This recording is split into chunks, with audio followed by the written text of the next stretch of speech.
El cap de setmana es va celebrar a la Sala Gran del Teatre de la Passió d'Esparreguera la trobada de la Federació Catalana de Passions, un esperat retrobament amb els seus 17 associats i amb les autoritats. Per primera vegada hi va participar l'Associació Cultural El Rosetó de l'Escala, federats des de fa un any. Fèlix Pons, de l'Associació Cultural El Rosetó. Ens hem federat a l'Associació Catalana de Passions.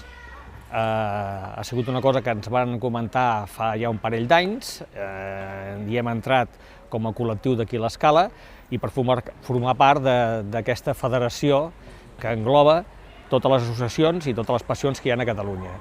Aleshores, és una fita, jo creiem, important per nosaltres, perquè es dona peu a accedir a molta informació d'un col·lectiu amb molts anys d'història i fa que estiguem en primera línia amb el que és associacions i entitats i federacions per Setmana Santa que celebren aquests actes que fan sempre. Una representació escalenca va desplaçar-se a Esparreguera per gaudir de la trobada i també representar l'associació. L'acte va comptar amb la projecció de vídeos on representants de cadascuna de les 17 passions exposaven el projecte per la temporada 2021. Algunes d'elles van optar per saltar-se una temporada i preparar-se pel 2022, com és el cas de la Passió de Cervera. Altres han optat per nous formats, com exposicions, retransmissions en streaming o actes simbòlics.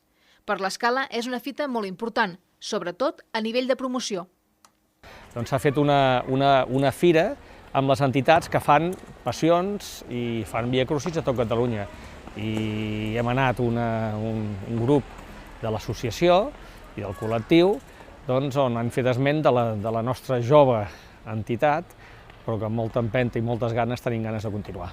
El fet que entrar a la Federació Catalana de Passions fa que tothom que estigui a la mateixa xarxa entrem a una xarxa virtual o audiovisual on es passen talls de cada federació i s'emeten per cadenes a nivell locals, provincials o nacionals.